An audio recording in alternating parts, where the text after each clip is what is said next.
재미있는 여인야담, 한 번에 몰아보기. 옛날 한양 어느 마을에 나쁜 짓을 하는 사람들을 많이 잡아 명성을 떨치던 김환식이라는 포도 군관이 있었습니다. 하루는 김포교가 부하 한 사람을 데리고 순찰을 하고 있었는데 저쪽에서 포졸 한 명이 숨을 헐떡이며 달려오더니 김포교에게 허리를 굽히며 말하였어요. 군관님, 큰일이 났으니 급히 가보셔야 될 것 같습니다. 무슨 일인데 그러냐? 어디 싸움이라도 난 것이냐? 싸움이 아니라 사람이 죽었습니다요. 뭐, 사람이 죽어? 살인사건이 났단 말이냐? 예, 다방골에 사는 변첨지가 갑자기 죽었다고 합니다. 그래? 그럼 누가 죽였다고 하더냐? 군관님도 참. 누가 죽였는지 알면 군관님께 여쭐 것이 뭐가 있겠습니까? 범인이 누군지 모르기에 큰일 났다는 거지요. 그래, 그럼 지금 현장에는 누가 와 있느냐? 박포교님이 오시기는 했지만 진범이 누구인지 알아내지 못하고 있어서 야단입니다. 박포교는 김포교와는 친분이 있는 집안 사람이었을 뿐만 아니라 포교가 된 지 얼마 되지 않은 신출내기였습니다. 그래, 그렇다면 어서 가보자. 하여 김포교가 급히 변첨지 집에 이르러서 박포교에게 조사한 결과를 물어보았지만 제대로 파악하고 있는 것이 하나도 없었어요. 변첨지라는 사람은 장안에서도 소문난 큰 부자였기에 그 집에서 일하는 사람들만 해도 수십 명이 넘었으며 아침 저녁으로 드나드는 사람들이 하도 많았기에 어디서부터 손을 대야 할지 몰라 박포교는 정신이 얼떨떨하기만 할 뿐이었어요. 그런 판에 경험 많고 수완이 좋은 김포교가 나타났기에 박포교는 안도의 한숨을 내쉴 수 있었습니다. 상자님, 마침 잘 오셨습니다. 아직까지는 뭐라고 확실하게 말씀드릴 수가 없습니다마는 범인이 누구인지 대충 짐작은 갑니다. 그래, 그것이 누군가? 네, 변첨지가 자식이 없어서 수양아들로 데리고 있던 원식이라는 자와 변첨지의 처조카가 되는 최순재, 이렇게 두 놈 중 하나가 아닐까 합니다. 조사해본 결과 수양아들인 원식이는 얼마 전부터 변첨지가 매우 미워하여 아직까지 장가를 들이지 않고 있고 그에 반해 처조카인 최순재는 매우 사랑했던 모양입니다. 그로 인한 서로의 다툼이 원인이 아닐까 생각됩니다. 그럴 수도 있겠군. 그럼 지금부터는 내가 한번 조사해보겠네. 하여 김포교는 먼저 수양아들인 원식이를 불러 조사했는데 그는 사람됨이 매우 온순하고 나약해 보였습니다. 뿐만 아니라 말을 하면서도 계속 눈물을 흘리는 것으로 보아 아무리 수양합이라고는 해도 그처럼 무자비한 짓을 했을 사람이라고는 보이지 않는 것이었어요. 하지만 변첨지가 죽은 날 밤에는 집에 없었다고 변명하면서도 그 시간에 어디에 있었는지는 끝까지 말하지 않는 점이 매우 괴이하고 수상했어요.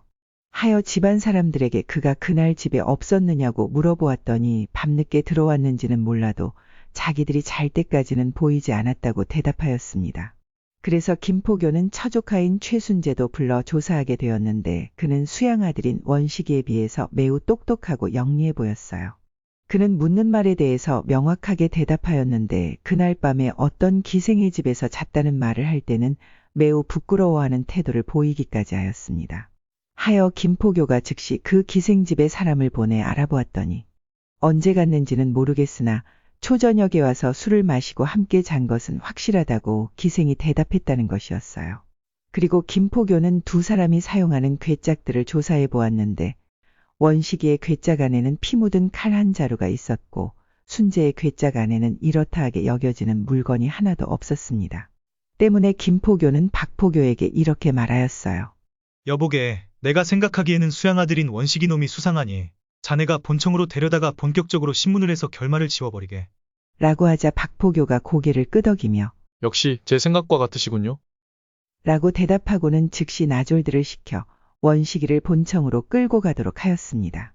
그리고는 박포교와 함께 술을 한 잔 마시고 얼큰하게 취해 집에 돌아온 김포교는 그날 자기가 처리한 사건에 대해서 다시 한번 곰곰이 생각해 보았어요. 나이가 이제 겨우 20살 남짓한 그야말로 장래가 구말리 같은 젊은이의 생명이 좌우되는 중대한 사건이기 때문이었어요. 그래서 그는 자기가 혹시 소홀하게 처리한 부분이 없지 않을까 하고 다시 한번 조사한 내용에 대해서 생각해 보았는데 불현듯 그의 머릿속에 떠오르는 것이 있었습니다. 처조카인 순재라는 놈이 기생집에서 잤다면 일찍 일어났든 늦게 일어났든 간에 기생도 함께 일어나 손님을 보냈어야 자연스러운 일이 아닌가? 어느 때 갔는지는 모르겠으나 초저녁에 와서 술을 마시고 잔 것은 확실하다고 말한 것은 어쩐지 좀 이상하지 않은가? 라는 생각이 들었지만 그 같은 의문은 이내 그의 머릿속에서 사라져버렸어요.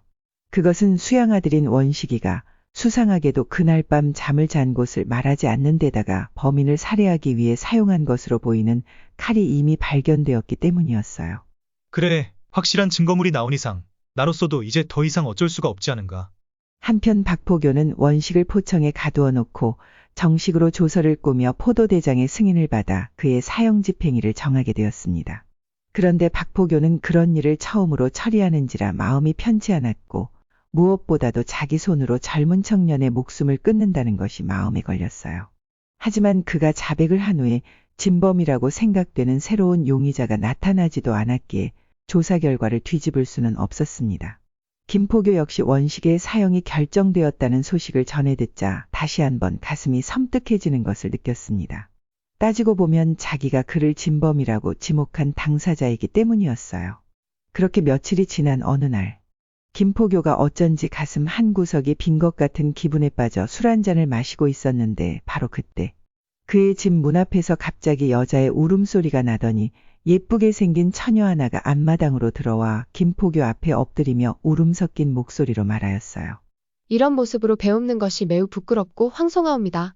저는 변원식과 정혼한 여자이온데 그에 대해서 자세히 조사해보니 그는 변첨지의 수양아들이 아닌 친아들이며 그날 밤에는 마포 강가에 사는 의부의 집에서 잔 것이 확실합니다. 아니, 대체 그것이 무슨 말이더냐? 수양아들이 아니고 친아들이라고? 깜짝 놀란 김포교가 눈을 크게 뜨며 이같이 되묻자 그녀가 격한 목소리로 다시 말을 이었습니다. 예, 그렇습니다. 이 세상에 자기를 낳아준 친부모를 죽이는 사람이 어디 있겠사옵니까?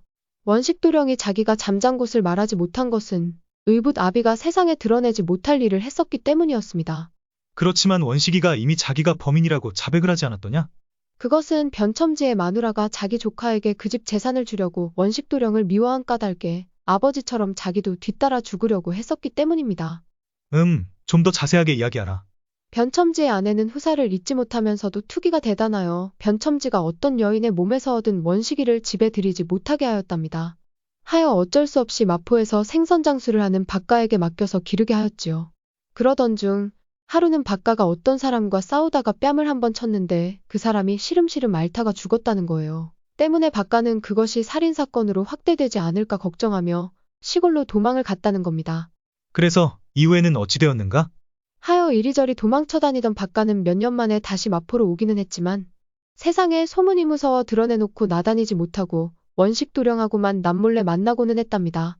원식도령은 변첨지가 살해당하던 날 밤에도 의부인 박가의 집에 있었지요. 하지만 박가가 그런 사정이 있는 사람이었는지라 그에게 무슨 불똥이라도 튀게 되지 않을까 하여 잠자던 장소를 말하지 못했던 것이랍니다. 그러니 김포교님께서 이처럼 억울한 사정을 잘 살피시어 억울한 사람 하나를 살려주십시오. 지금까지 말한 것들이 모두 사실이었다. 제가 어찌 털끝만큼이라도 거짓말을 하겠습니까? 모두가 사실이옵니다. 이렇게 긴 이야기를 끝낸 처녀가 이윽고 목 놓아 울기 시작하자 김포교가 길게 한숨을 내쉬며 물었습니다. 그대의 이야기는 잘 들었다. 그런데 그런 사연을 어떻게 해서 알게 되었느냐? 김포교의 말에 여자는 울음을 멈추고 차분하게 다시 말하였어요. 제 남편이 될 사람이기에 의논할 데가 있으면 어디라도 찾아다니며 알아보려고 하였지요. 그랬더니 지금 별감으로 계시는 저희 이종사촌 오라버니가 제 처지가 불쌍하다면서 발벗고 나서서 조사하여 알게 된 것입니다. 하오니 한번 불러서 자세히 물어보시고 죄 없는 사람을 꼭 살려주십시오. 그래? 알았으니 그대는 이제 그만 집으로 돌아가거라. 하고 대답한 김포교는 처녀가 돌아가자 마음속으로 혼자 이렇게 중얼거렸어요. 하마터면 큰일 날 뻔했다. 그렇지 않아도 뭔가 마음에 걸리는 것이 있어 답답하던 차에 이런 이야기를 들으니 속이 다 시원해지는군. 그리고는 서둘러 포조를 보내 기생 개월이를 잡아오도록 명했습니다. 하여 김포교가 포청에 들어가 앉아있으려니까 기생 개월이가 연행되어 왔는데 얼굴이 창백해진 채 부들부들 떨고 있었어요. 그런 개월의 모습에 김포교가 빙그레 웃으며 말하기를. 개월아, 그토록 겁내지 말고 거기 앉거라. 그리고 내가 너에게 물어볼 말이 있는데 바른 대로 말하면 곧 보내주겠다. 그러니까 사실대로 이야기해야 된다. 알겠느냐? 라고 말하자 그녀는 잔뜩 겁먹은 얼굴로 대답하였어요. 그럼요. 제가 어느 앞이라고 감히 거짓말을 하겠어요. 그럼 묻겠다. 변첨지의 처조카인 순재라는 놈이 너희 집에서 자고 갔다는 말을 해달라고 부탁을 받자 너는 내게 거짓말을 했지? 개월이는 잡혀올 때부터 혹시 그 일 때문이 아닐까 하는 생각을 했었습니다. 하여 어떻게 해야 좋을까 하고 생각하다가 더듬거리면서 말하였어요. 거짓말을 한 것이 아니에요. 자고 가기는 했어요. 그러니까 자기는 잤는데 언제 갔는지는 모르겠다는 이야기냐? 예, 초저녁 때 분명히 자기는 했는데 언제 갔는지는 모르겠어요. 그래, 그 말이 사실이렸다. 예, 그러자 순간 김포교가 두 눈을 부릅뜨면서 옆에 놓았던 육모방망이를 꽉 쥐며 호령하듯이 말하였어요.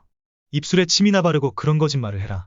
이 육모방망이로 얻어맞아 어디 하나가 부러져야 사실대로 말을 하겠느냐? 이 같은 엄포의 개월이가 사시나무 떨듯하자 김포교가 계속해서 말을 하였어요. 기생이 손님을 끼고 자다가 그 손님이 밤중이건 새벽이건 간에 일어나서 간다고 하면 따라 일어나 대문 앞까지 가서 전송하는 것이 당연한 일인데 너는 같이 자던 손님이 언제 갔는지도 모르고 잠만 잤다는 거냐? 김포교의 물음에 개월이는 아무 말도 못하였습니다. 그리고 순재라는 그놈 말이다. 초저녁부터 기생을 끼고 자다가 슬그머니 일어나 돌아갔다니 그놈은 밤이슬을 맞으러 다니는 도둑놈이었단 말이냐? 개월아, 공연히 딴소리 하지 말고 바른대로 말해라. 그렇지 않으면 괜히 너만 고생하게 된다. 김포교가 이처럼 어르고 달래자 개월이도 더 이상 발뺌을 하면 정말로 혼이 나겠다는 생각을 한 것인지 자기가 했던 말의 내용을 바꾸었어요. 사실은 그날 최순재는 저희 집에서 자지 않았습니다. 그 사람이 하도 간곡하게 부탁하기에 무슨 일인지도 모른 채 거짓말을 했던 것이오니 제발 목숨만은 살려주세요. 진작에 그렇게 말할 것이지. 하여 김포교는 서둘러 개월이가 자백한 내용을 토대로 새 조서를 작성해 놓고 미리 잡아다가 다른 곳에 가두었던 최순재를 불러 개월이와 대지를 시켰습니다. 내 이놈 개월이가 이미 다 자백하였다. 허니어서 바른대로 말해라. 변첨지가 죽던 날 밤 너 개월이 집에서 자지 않았지? 우선 그것부터 대답해라. 김포교의 이 같은 엄포에도 최순재는 아무 말도 하지 않았습니다. 내가 다 알고서 묻는데도 바른대로 말하지 않으면 내게 돌아갈 것은 이것뿐이다. 하며 김포교는 육모방망이를 들어 그의 어깨를 후려치며 큰 소리로 말하였어요. 이놈아, 일이 이렇게 되었는데도 자백하지 않을 거냐? 어서 대답하거라. 그러면서 김포교가 한 번 더 후려치려고 육모방망이를 들어올리자 최순재가 손으로 몸을 감싸며 말하기를. 그렇지 않습니다.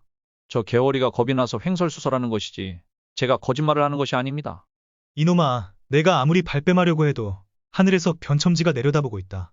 내가 네 고모와 짜고 변첨지의 재산을 모두 차지하기 위해 변첨지를 죽인 후 그 죄를 원식이에게 덮어씌우려고 그 칼을 원식이의 괴짝 속에 몰래 넣어둔 것이 아니더냐? 이렇듯 모든 것이 명명백백한데 끝까지 거짓말을 할 작정이냐? 아무래도 안 되겠다. 이놈을 데려다가 형틀에 묶어 매우쳐라. 그리고 다음날 아침 원식과 정혼한 처녀의 이종사촌이 된다는 별장 최준모를 불러 누명을 쓰고 있는 변원식에 대한 새로운 서류를 꾸몄습니다. 그리고는 진범인 최순재의 자백을 받아내고자 포청으로 향했어요. 깐깐하고 치밀한 성격을 가진 최순재였지만 계속되는 매질과 김포교의 불호령에 결국 범행을 자백하게 되었습니다. 하여 김포교는 그날 밤을 꼬박 지새면서 진범인 최순재의 자백서를 정리하여 다음날 아침 포도대장에게 제출해놓고 누명을 쓴 원식의 사면장이 나오기를 기다리고 있었습니다. 내일이 사형 집행일이라 사면장이 빨리 나와야 할 텐데. 그러나 포도대장은 이처럼 중대한 사건을 소홀히 처리할 수 없었기에 김포교가 올린 서류의 내용을 한자 한자 빠지지 않고 읽으며 면밀하게 검토를 하였습니다.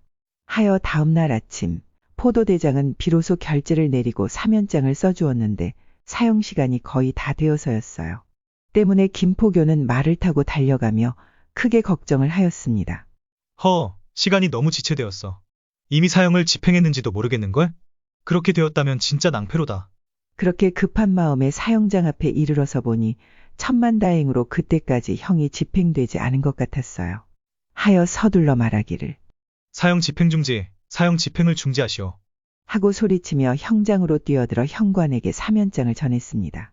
그렇게 되어 젊은 나이에 억울하게 목이 잘릴 뻔했던 원식은 천우신조로 다시 청천백일을 볼 수 있게 되었어요. 하여 원식과 그의 정혼녀는 김포교를 평생의 은인으로 모시며 오랫동안 행복하게 잘 살았다는 오늘의 이야기였습니다. 시청해 주셔서 고맙습니다. 오늘도 즐겁고 행복한 하루 되세요. 옛날 황해도 황주고을에 오가는 사신들이나 지체 높은 손님들이 묵고 가는 객관이 하나 있었습니다. 그런데 언젠가부터 고을 사람들은 그 객관에 귀신이 붙었거나 도깨비가 웅크리고 있다고 믿고 수근거렸습니다. 그도 그럴 것이 그곳에 들어가 하룻밤을 묵고 나오는 사람들마다 모두 뻣뻣한 송장이 되어서 나오기 때문이었어요. 객관을 지은 지 1년도 채 못 되었을 때 새로 부임하는 황주 목사가 첫 손님으로 묵게 되었는데 저녁 때까지만 해도 호탕하게 웃으며 술을 마시던 그가 이튿날 아침에 보니 이렇다 할 기척도 없이 송장으로 변해 있었습니다. 그리고 그 후로도 객관에서 하룻밤을 머무는 손님들마다 모두 똑같은 변을 당했던 것이었어요.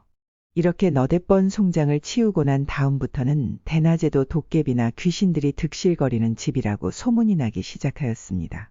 하여 객관은 아무도 얼씬거리지 않게 되었으며 심지어 소문이 어찌나 무섭게 퍼졌던지 울던 아이들도 객관으로 잡아가겠다고 울러대면 울음을 뚝 그칠 정도였어요. 그러던 어느 날 명나라 황후의 생일을 축하하기 위해 임금의 아우인 창양군이 영경으로 행차를 하던 중 날이 저물어 황주에서 하룻밤을 묵고 가게 되었는데 마중 나온 황주 목사가 창양군을 객관이 아닌 별실로 안내를 하였어요. 그러자 창양군은 이를 몹시 불쾌해하며 퉁명스럽게 황주 목사에게 물었습니다. 황주에도 객관이 있을 텐데 어째서 이리로 인도를 하는 것인가? 예, 객관이 있기는 하오나 오랫동안 사용하지 않고 있습니다. 어째서 그런가? 객관이 있다면 당연히 그것을 써야 하거늘 왜 사용하지 않는가? 창양군은 목사가 게을러 수리하지 않았거나 번거롭게 접대하기가 귀찮아서 그러는 것일 거라고 생각하였어요. 그런데 창양군의 생각과 달리 목사가 뜻밖의 말을 하는 것이었어요. 안 쓰는 게 아니라 못 쓰고 있습니다. 못 쓰다니 그럴 정도로 객관이 낡았단 말인가? 아닙니다. 아래옵기 황송하오나 집은 새로 지었는데 난데없이 웬 요기가 들어 사람들을 해치고 있기 때문입니다. 욕이라고 그게 무슨 소린가?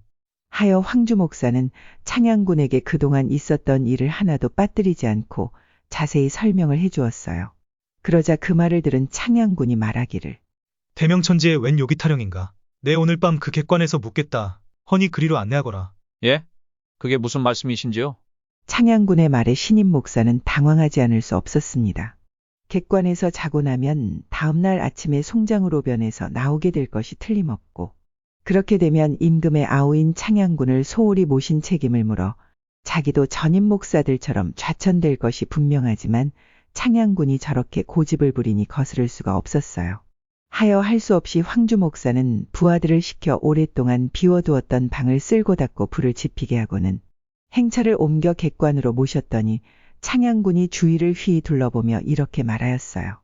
이렇게 좋은 객관을 두고도 세간의 말에 현혹되어 쓰지 않다니. 쯔쯔.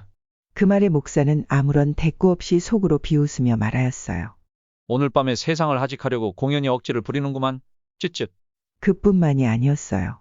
심부름을 하는 고을의 아전들도 모두 창양군을 한심스러워했습니다. 지금은 술상을 차려 들어가지만 이 밤이 지나면 송장을 들고 나와야 하니 끔찍스럽네. 그러게. 하지만 아무리 사실대로 얘기해도 고지 듣지 않으시니 어쩔 수 없지 않은가. 이윽고 밤이 깊어져 모두 돌아가자 창양군은 홀로 등불과 벗하며 위엄을 갖추고 앉아 있었습니다. 그는 요기가 나타난다는 소리를 듣고도 큰 소리를 치며 객관으로 옮겨오기는 했지만 막상 홀로 객관에 앉아 있다 보니 정말로 요기가 나타나면 어떻게 처치해야 할까 하는 생각에 머릿속이 어수선해졌습니다. 이런저런 생각에 밤은 어느덧 자정이 넘은 것 같았는데 고요한 정막만이 그득할 뿐 티끌 하나 움직이는 기색도 없었습니다. 그런데 그 순간 창양군이 책장을 넘기려고 할 때 갑자기 쏴하는 소리와 함께 창문이 덜컹거리는 것이었어요. 그리고는 세찬 바람이 불어와 등불이 당장이라도 꺼질 것처럼 심하게 흔들리자 창양군은 정신을 가다듬으며 두 눈을 똑바로 떴습니다. 그 순간 얼굴이 창백하고 머리를 풀어헤친 젊은 여인의 모습이 그의 눈에 들어왔어요. 어떤 요물이기에 감히 사람을 괴롭히느냐? 썩 물러가지 못하겠느냐? 청양군은 겉으로는 이렇게 호령했지만 속으로는 크게 당황하지 않을 수 없었습니다. 그러자 여인이 고개를 숙이며 창양군에게 공손하게 절을 하면서 이렇게 말을 하였어요. 천한 계집의 원한을 풀 길이 없었사온데 오늘에야 대감님을 배웁고 골수에 사무친 한을 풀까옵니다. 욕이라고 하기에는 너무나도 맑고 또렷한 목소리였기에 창양군은 거듭 놀라움을 금치 못하였어요. 아니, 그게 무슨 소리냐? 예, 소녀가 억울한 죽음을 당했기에 존엄한 행차가 지나가실 때마다 하소연하려고 방 안에 나타났으나 저의 해괴한 행색 때문에 놀라 모두들 기절한 채 다시 일어나시지 못한 까닭에 소원을 풀 수가 없었나이다. 하온데 대감께서는 저를 끝까지 지켜보고 계시니 천지신명이 소녀를 도와주시는 것이라고 생각되옵니다. 그 말을 들으니 창양군은 요기의 정체가 무엇인지 짐작이 갔기에 비로소 안심하며 웃을 수 있었습니다. 그래, 너의 원한이라는 것이 무엇이냐? 그러자 요기, 아니 그 여인은 눈물을 흘리며 자신의 이야기를 들려주었어요. 그녀는 도아라는 여인으로 어렸을 때 관방기생으로 뽑히게 되었는데 마음씨가 착하고 야무졌으며 다른 기생들처럼 교태를 부리며 돈을 끌어모으지 않았기에 주위 사람들의 평이 좋았습니다. 그리고 용모 또한 뛰어나 그녀가 치맛바람을 날리며 아문을 드나들 때면 아전과 관노놈들이 넋을 빼앗기며 침을 흘렸는데 그 중에서도 붓돌이라는 총각 관노놈은 도아에게 홀딱 반해 속을 태우고 있었어요. 하지만 새침한 도아는 어쩌다 마주치게 된 붓돌이가 입을 실룩거리며 눈짓을 해도 아는 척은커녕 눈길조차 주지 않았습니다. 때문에 호랑이도 맨주먹으로 잡을 만큼 생기가 넘치던 붓돌이 놈은 서리를 맞은 풀대처럼 기운이 없어지게 되었고 하여 가끔은 엉큼한 생각을 품고 한밤중에 도아의 집 밖을 몇 바퀴씩 돌면서 담장을 넘어가려고 하기도 하였습니다. 하지만 그 집에서 기르는 삽살개가 어찌나 영악한지 담장 가까이 가서 부시럭거리는 소리만 내도 잽싸게 달려나와 사납게 지저대는 바람에 겁이 나서 뜻을 이루지 못하였어요. 그러던 중 붓돌이의 머릿속에 한 가지 묘안이 떠올랐습니다. 옳지, 그렇게 하면 되겠구만. 붓돌이의 생각은 이랬습니다. 도아가 수청을 들러 객관에 들어간 뒤 밖에서 밤을 새우며 지키고 있다가 보면 한 번쯤은 밖으로 나오는 그녀를 만날 수 있게 될 테니 거절당하는 한이 있더라도 그때 자기의 마음을 전해야겠다고 생각한 것이었어요. 하여 인적이 끊어질 때쯤부터 마당 구석에 있는 복숭아 나무 밑에 웅크리고 앉아 이제나 저제나 하면서 방문이 열리는 소리가 나기만을 기다렸어요. 얼마나 지났을까?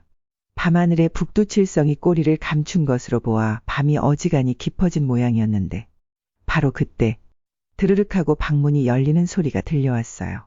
그러자 설레는 마음으로 붓돌이가 어둠 속을 꿰뚫어 보니 과연 도아가 밖으로 나오는 것이었어요. 그렇게 섬돌 아래로 내려서던 도아는 어둠 속에서 나타난 붓돌이와 마주치자 작은 비명소리를 냈습니다. 에그머니, 놀라지 마, 나야 붓돌이. 붓돌이라고. 밤이 깊었는데 여긴 뭐하러 왔어? 응, 그게 너한테 할 말이 있어서 왔어. 나한테 할 말이 있다고? 별일이 다 있군. 뭔지 모르지만 내일 밝으면 얘기하도록 하고. 오늘은 그만 돌아가. 라고 말하며 후원 쪽으로 가려던 도아를 잡으며 붓돌이가 말하였어요. 이봐 도아야, 내 말 좀 들어봐. 무슨 말을 들으라는 거야? 도아가 밝은 화가 난 목소리로 말을 하자 붓돌이가 더듬거리며 말하기를. 그렇게 화부터 내지 말고 내 말을 좀 들어봐. 글쎄 무슨 말이냐니까. 그게 내가 도아 생각을 얼마나 했는지 알아? 뭐? 그게 도대체 무슨 소리야? 네가 왜 내 생각을 해? 나원 참 별꼴을 다 보겠네. 도아는 정말로 어리둥절하지 않을 수 없었습니다. 붓돌이가 무슨 뜻으로 그런 말을 하는 것인지 도무지 알 수가 없었어요. 하여 도아가 더 이상 상대하지 않고 걸어가려고 하자 붓돌이가 거침없이 그녀의 옷소매를 잡아당기며 손목을 잡는 것이었어요. 왜 이래? 이거 못나? 뿌리치는 도아의 목소리에는 냉기가 어려 있었습니다. 하지만 붓돌이는 손목을 잡은 손에 더욱 힘을 주며 다른 손으로는 도아의 허리를 슬쩍 감는 것이었어요. 도아는 그제야 비로소 붓돌이 놈의 속셈을 알게 되었습니다. 감히 여기가 어딘 줄 알고 행패를 부리는 거야? 안에 들어가서 군수 나으리 있게 얘기해야겠구만. 밤하늘을 찢을 것 같은 도아의 호통 소리에 놀란 붓돌이는 순간 도아의 입을 손으로 틀어막으며 후원의 연못과 풀숲으로 끌고 갔어요. 그러자 붓돌이 놈이 하는 짓이 심상치 않음을 알아챈 도아는 그제야 비로소 겁을 내며 비명을 질렀습니다. 으악, 사람 살려. 도아가 몸부림을 치며 저항하자 붓돌이는 더욱더 세게 입을 틀어막았습니다. 조용히 해. 그럼 아무 일 없을 거야. 그렇게 한참을 실랑이를 벌이던 그때 어찌된 일인지 그처럼 몸부림을 치던 도아의 팔다리가 어느 순간 갑자기 축 늘어지는 것이었어요. 순간 붓돌이는 온몸에 소름이 끼치는 것을 느끼며 놀란 나머지 그녀의 몸에서 떨어졌습니다. 그리고는 그녀의 가슴에 귀를 대어보았는데 숨소리는 들리지 않고 싸늘해지는 기운만이 느껴졌어요. 도아야. 붓돌이가 떨리는 목소리로 그녀를 불러보았지만 아무런 대답이 없었습니다. 죽은 것 같아. 이걸 어쩌지? 덜컥 겁이 난 붓돌이의 머릿속에는 아무런 생각도 나지 않았기에 그저 허둥대기만 하였습니다. 이대로 놔두고 도망가야 하나? 하지만 그건 안 될 말이었어요. 이 밤이 지나고 아침이 되면 당장 아문이 떠나갈 것처럼 야단법석이 일어날 것이고 혹여나 꼬리를 잡히면 신세가 끝장날 것이기 때문이었어요. 그러니 쥐도 새도 모르게 감쪽같이 처리해버리는 것이 가장 좋은 방법이라고 생각하였습니다. 하여 연못가 바윗돌 밑에 도화의 시체를 묻고는 뒤도 돌아보지 않고 객관 밖으로 나가 자기 집으로 가서는 아무 일도 없었던 것처럼 태연하게 잠자리에 들었습니다. 한편 객관에서 잠을 잔 고을 군수는 창밖이 환해질 아침 무렵에 잠이 깼는데 당연히 옆에 누워 있어야 할 도화의 모습이 보이지 않자 괘씸하게 생각을 하였어요. 볼 일이 있더라도 아침상 심부름이나 하고서 갈 것이지 새벽에 살짝 빠져나가다니 못된 것 같으니라고. 하고 혼자 중얼거렸어요. 그러나 해가 중천에 떴는데도 도화가 나타나지 않자 제일 먼저 이상하게 생각한 사람은 그의 어미였어요. 이런 적이 없었는데 오늘은 아침부터 술자리가 벌어진 건가? 그럴 수도 있겠다고 생각되어 크게 걱정하지 않았는데 그날 저녁 때가 되어도 그 이튿날 아침까지도 아무런 소식이 없자 이상한 생각이 드는 것이었어요. 그래서 아문이 열리기를 기다렸다가 이 사람 저 사람 닥치는 대로 만나 수소문을 해보았지만 딸의 행적에 대해서 아는 사람이 없기에 갈만한 곳을 모조리 찾아 뒤졌지만 딸 도화를 보았다는 사람은 아무도 없었습니다. 하여 무당과 판수의 집도 찾아가 점도 수없이 쳐보았지만 속이 시원해지게 해결해주는 말은 한마디도 들을 수 없었습니다.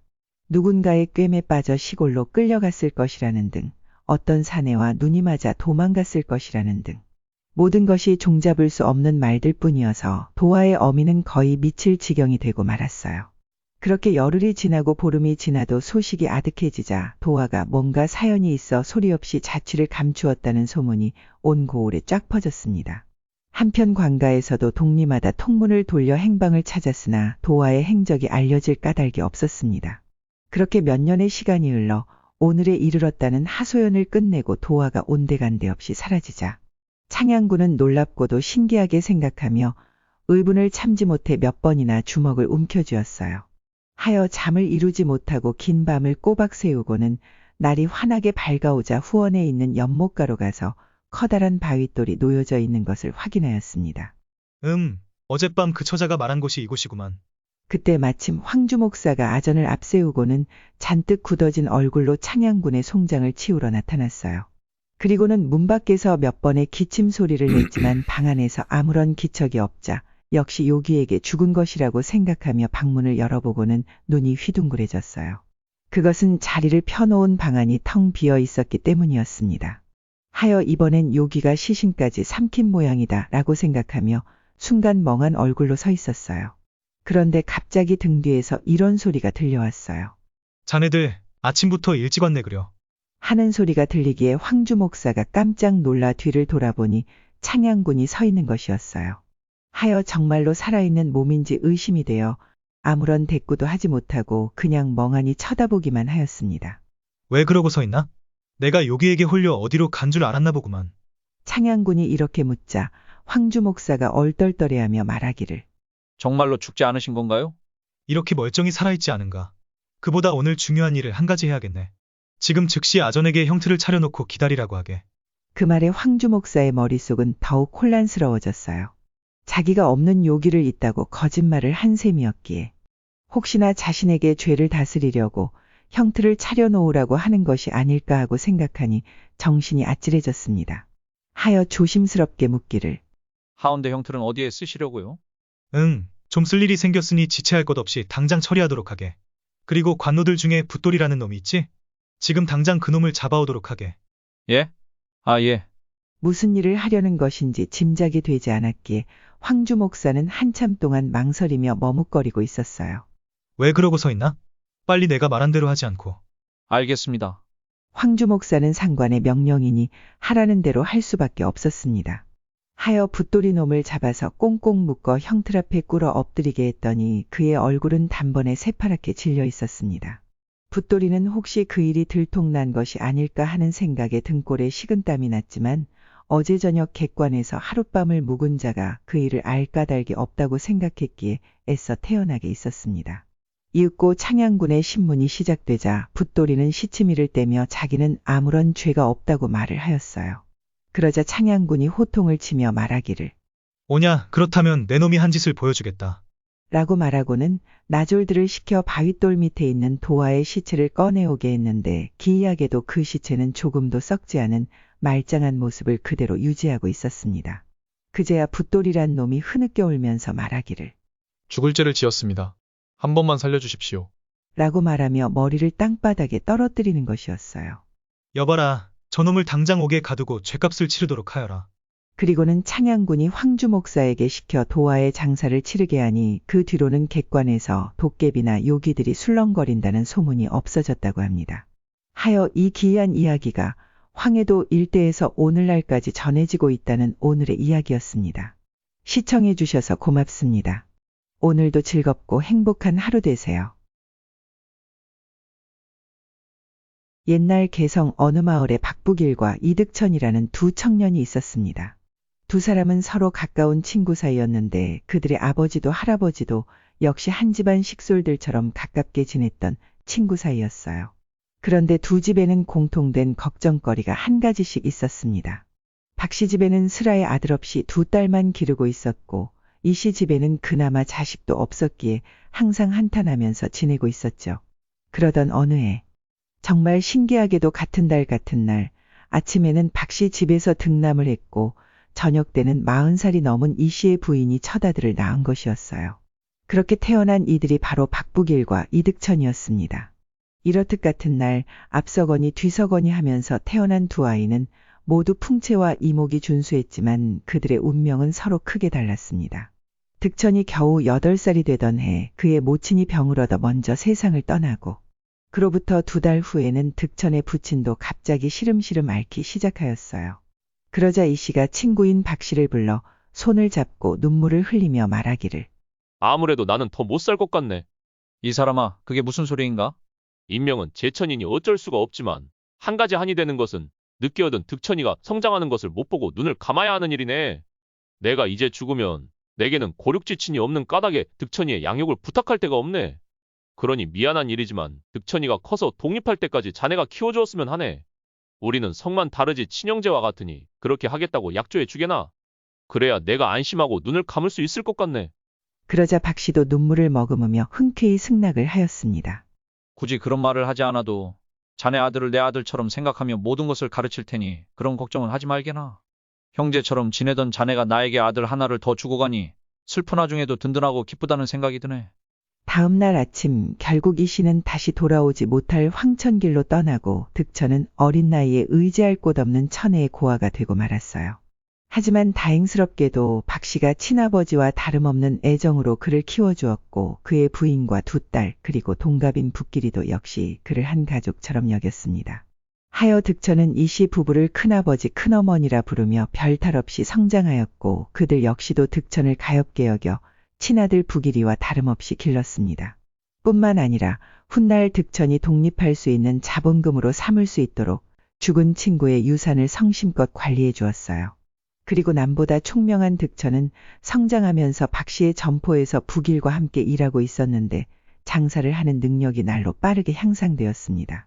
하여 득천의 나이가 20세가 되었을 때 비로소 박씨가 그를 불러서 이렇게 말하였어요.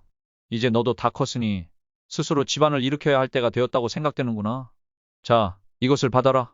하며 득천에게 남겨진 유산과 그동안 관리하고 있던 장부 일체를 내주었는데 그 돈이 수만금이나 되었습니다. 그리고 속히 장가를 들어 처자를 거느려 한 집안의 어른이 되도록 하여라. 그렇게 내가 죽기 전에 너의 집이 잘 되는 것을 보아야 저승에 가서도 너의 부친께 부끄럽지 않을 것이니 속히 혼례를 올리도록 하여라. 하여 박씨는 몇 명의 신부 후보자들에 대한 명부를 주면서 그 중에서 한 처자를 고르라고 하였어요. 그리고 그로부터 얼마 후 득천은 아름다운 신부를 맞아 결혼했으며 박씨 부부가 세상을 떠나자 붓길이와 함께 3년상을 치르는 등 효성을 다했습니다. 그렇게 몇 해가 지난 어느 날 하루는 득천이 붓길에게 말하기를 큰아버님 덕분으로 망했던 내 집이 다시 일어났지만 나는 이것으로 만족할 수가 없네. 그래서 여기서 그리 멀지 않은 연안 읍내로 가서 새 점포를 열어 장사를 시작했으면 하네. 물론 자네를 본점의 주인으로 여기고 모든 일을 상의하여 영업을 할 것이며 물품과 자금이 필요할 때는 자네에게 와서 부탁하겠네. 알겠네. 자네 뜻이 정그러하다면 그렇게 하게. 그리고 또 한 가지. 내가 자리를 잡을 때까지 자네가 내 아내를 잘 보살펴주다가 혹시 무슨 일이 생기면 사람을 보내 알려주게. 그러면 내가 집사람도 모르게 한달음에 이곳으로 달려오겠네. 그 말에 붓길은 그러겠노라고 약속을 하였고 득천은 그 길로 연안읍으로 가서 자기의 점포를 운영하며 장사를 시작하였어요. 그는 원래 부지런하고 영리한 데다 풍부한 자금력까지 가지고 있었기에 득천의 사업은 날로 번창해 갔습니다. 하여 점포를 연 지 2년 만에 그의 자본금은 2배 정도로 늘어나 있었어요. 때문에 그는 이따금 집에 돌아가는 것을 잊은 채 돈벌이에 열중했으며 이대로만 가면 10년이 되기 전에 큰 부자가 될 것이다 라고 생각했습니다. 때문에 개성의 본집에 있는 아름답고 젊은 그의 아내는 독수공방으로 많은 날들을 홀로 고독하게 보내다가 어떤 사내의 꾀임에 빠져 유부녀로서 넘어서는 안 될 금단의 선을 넘어서고 말았습니다. 그녀가 어느 날 길을 가다가 처녀 때 이웃집에 살던 청년과 우연히 해우한 것이 기연의 시작이 되고 말았어요. 그 청년은 전에 처녀였던 득천의 아내를 짝사랑하다가 매팔을 놓아서 여러 번 구혼을 하였으나 뜻을 이루지 못했던 사람이었습니다. 이 같은 두 남녀의 미래는 집안 사람들이 아무도 모르는 가운데 오랫동안 계속되었죠. 박북일 역시 항상 신경을 쓰기는 했지만 그런 일이 있는 것을 전혀 눈치채지 못했습니다. 붓길이 이따금 득천의 집을 찾아가면 득천의 아내는 더없이 정숙한 태도로 응대하면서 꼭 필요한 대답만 했고 혹여나 그 집의 하인에게 득천의 아내에 대해서 넌지시 물어보면 정색을 하면서 이렇게 대답을 하였어요. 저희 집 아시마님 같은 요조숙녀는 일찍이 본 적이 없습니다. 기껏해야 1년에 한두 번 친정댁에나 가시지 일체 다른 곳은 출입을 안 하십니다요. 한창 젊은 아씨께서 어쩌면 저렇게 단정하고 인후하신지 모르겠습니다. 주인 서방님과 함께 계셔서 아기씨를 빨리 낳으셔야 할 텐데 그것이 걱정입니다요. 그 말에 박붓길은 고개를 끄덕이며 혼자 이렇게 중얼거렸어요. 득천 그 친구가 부인 하나는 잘 얻었구만. 그러니 그 집이 잘 될 수밖에. 그렇게 몇 달이 지난 어느 날이었어요. 그날도 붓길이가 아침 일찍 득천의 집으로 가던 중 매우 이상한 광경을 목격하였어요. 어떤 젊은 남자가 득천의 집 후원에서 살구나무 가지를 잡고 담위로 올라와 번개처럼 사라지는 것을 보았습니다. 하여 그 모습을 이상하게 여긴 붓길은 날마다 어두워지는 저녁때와 새벽이 되면 득천의 집으로 가서 감시를 하기 시작하였어요. 그랬더니 젊은 남자가 담을 넘어가는 것을 몇 번이나 볼 수 있었습니다. 그래서 결국 연안읍에 있는 득천에게 사람을 보냈습니다. 긴급하게 자네와 상의할 일이 생겼으니 자네의 집에도 알리지 말고 내 집으로 바로 오게. 라는 내용의 편지를 보냈습니다. 한편 인편으로 받은 그 편지를 읽은 득천은 집에도 알리지 말고 바로 오라고? 라며 한동안 뭔가 깊이 생각하더니 예리한 단도 한 자루를 품속에 넣고 즉시 길을 떠날 채비를 하였어요. 그날 밤은 달빛이 밝은 보름께였기에 밤을 새면서 길을 갈 수가 있었습니다. 하여 이른 새벽에 송도에 이른 득천은 아무도 모르게 북일의 집 안으로 들어갈 수 있었어요. 무슨 일이기에 나를 급히 불렀는가? 잠시 후면 보게 될 것이 있네. 따라오게. 그렇게 달빛을 받으며 두 사람은 득천의 집 후원에 도착하였습니다. 그리고 잠시 뒤 붓길이 득천에게 말하기를 저게 보이는가? 무엇을 말하는가? 자네의 집 살구나무 가지가 흔들리면서 웬 사람이 담 위로 올라가지 않는가? 글쎄, 내 눈에는 아무것도 보이지 않는데 자네가 혹시 헛것을 본 게 아닌가? 내가 왜 헛것을 보고 바쁜 자네를 불렀겠는가? 하지만 자네가 보았다는 것을 나는 보지 못했으니 그것이 헛것이 아니고 무엇이겠나? 에이, 그만두세. 이따 저녁 때 다시 보면 될 것이니 오늘은 술이나 마시면서 그동안 쌓인 이야기나 나누세. 술이라, 그거 좋지. 그렇게 하세. 그래서 붓길은 문지기에게 분부해서 득천이 왔다고 함부로 발설하지 못하게 하고는 조반을 먹은 뒤에 온종일 술을 마시면서 많은 이야기들을 나누었어요. 그리고 저녁 때가 되자 붓길과 득천은 후원의 담장으로 가서 화단 부근을 지켜보다가 살구나무가 흔들리며 담위로 어떤 사람이 올라서는 것을 보며 붓길이 또 이렇게 말하였어요. 저걸 보게, 저래도 내 말이 틀렸는가? 도대체 무엇을 보라는 것인가? 이제 보니 자네는 도깨비에게 홀린 것 같네. 내 눈에는 아무것도 보이지 않는데 자네 눈에는 자꾸 보인다 하니 이는 필시 도깨비의 장난인 것이 분명하네. 이 사람아, 자네 눈에 탈이 생긴 거지. 도깨비는 무슨. 그렇게 말하며 끝내기는 했지만 붓길은 매우 의아해하는 표정을 지었고 반대로 득천은 웃으며 이렇게 말하였어요. 마침 그렇지 않아도 요즘 식구들을 데리고 연안으로 이사를 하려고 집을 알아보는 중이니 자네가 신경 안 쓰이도록 해주겠네.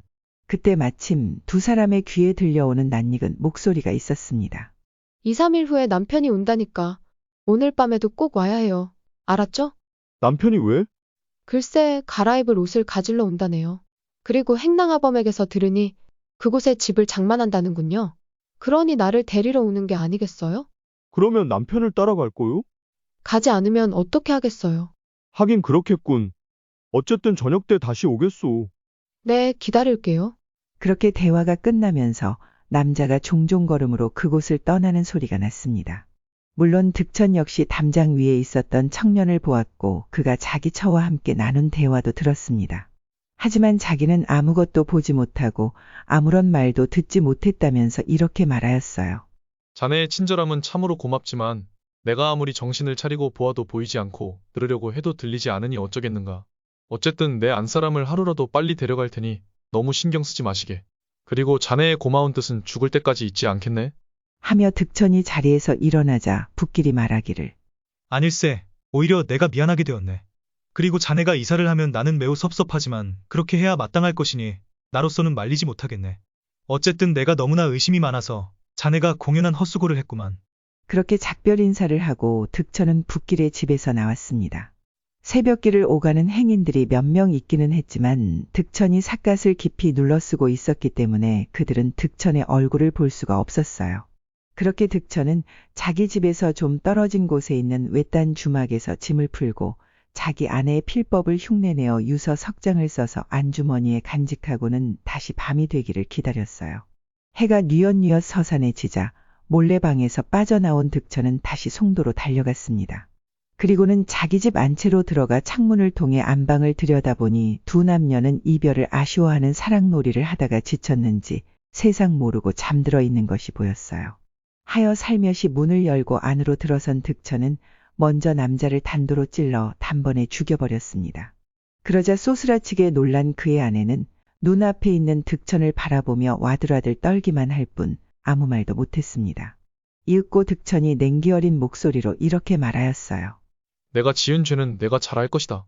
지금 당장 이 자리에서 너를 죽여 죄의 대가를 치르게 해야 마땅할 것이지만 그렇게 하면 우리 집안이 패가망신하는 것은 물론이거니와 너의 친정에까지 누를 끼칠 것이고 너는 후세까지 욕을 면치 못하게 될 것이다.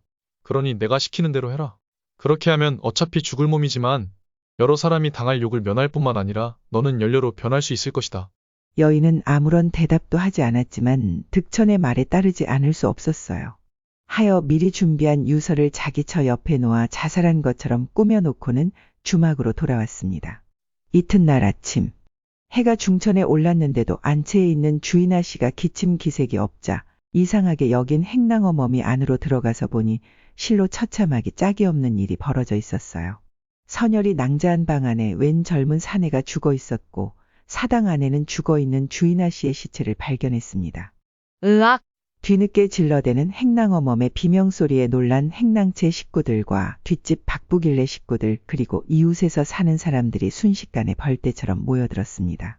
그들이 방안을 살펴보니 아무래도 젊은 안악을 노린 어떤 사내가 한밤중에 침입해서 겁탈하려고 하자 기계 높은 득천의 아내가 지니고 있던 빗으로 그를 죽이고 사당으로 가서 자결한 것이 분명해 보였습니다. 하룻밤 사이에 이런 모양이 되시다니 아이고 불쌍하기도 하셔라. 서방님이 새 집을 마련하고 데리러 오신다 하셨는데 며칠을 넘기지 못하고 이런 참변을 당하시다니 하늘도 무심하시지. 득천의 부인이 그처럼 죽었다는 소문은 순식간에 송도에 퍼졌으며 많은 사람들이 그녀의 죽음을 진심으로 애통하게 여겼습니다. 그리고 그 같은 전후 사실이 광가를 통해 조정에까지 알려졌으며 그녀의 정절을 길이 빛내도록 하기 위해 마을 앞에 연려문이 세워졌어요. 그렇게 장례를 치른 득천은 그동안 뒤치다꺼리를 하느라고 노고를 아끼지 않았던 이웃 사람들에게 정중히 살해한 후 그곳에서 더 이상 살고 싶은 생각이 없다고 말하고는 연안으로 떠났습니다. 때문에 사건의 내막을 모르는 동네 사람들은 모두 득천을 동정하였어요. 하지만 오직 한 사람 북일만은 사건의 내막을 알고 있었습니다. 그는 집안이 망할 수도 있는 골치 아픈 일을 오묘하게 처리한 득천의 비범함에 새삼 놀라며 경탄했어요. 과연 대단한 사람이야. 그때 시치미를 떼면서 딴소리만 하기에 이상하다 했더니 그런 깊은 생각이 있었기에 그랬었구먼. 결국 집안에는 작은 흠 하나도 남기지 않고 여러 사람들까지 곤욕에서 벗어날 수 있게 했으니 어느 누가 그렇게 할 수 있을 것인가. 정말로 속이 깊고 대담한 사람이야. 그 후 득천은 아내에게 크게 배신을 당했기 때문에 재혼하기를 한사코 마다하고 꺼려했습니다. 하지만 그때마다 여보게, 지난 일에 구애받지 말고 어서 속히 재혼을 하게. 외아들인 자네가 아직까지 아들을 얻지 못했으니 어찌 조상의 영을 뵐 수 있겠는가. 나보다 생각이 깊은 자네니까 어련히 잘 알아서 하겠지만 이 일 많은 친구인 내가 한사코 권하는 것이니 꼭 내 소원을 풀어주게. 라고 박북일이 몇 번이나 권하자 더 이상 고집을 부리지 않고 얼마 후 재혼하여 아들과 딸을 얻었으며 사업도 더욱 번창하여 일대에서 제일 가는 부자가 되었다는 오늘의 이야기였습니다. 시청해 주셔서 고맙습니다. 오늘도 즐겁고 행복한 하루 되세요. 옛말에 숟가락들 힘만 있어도 구독과 좋아요를 누른다 하였사옵니다. 부디 구독하여 주시옵소서.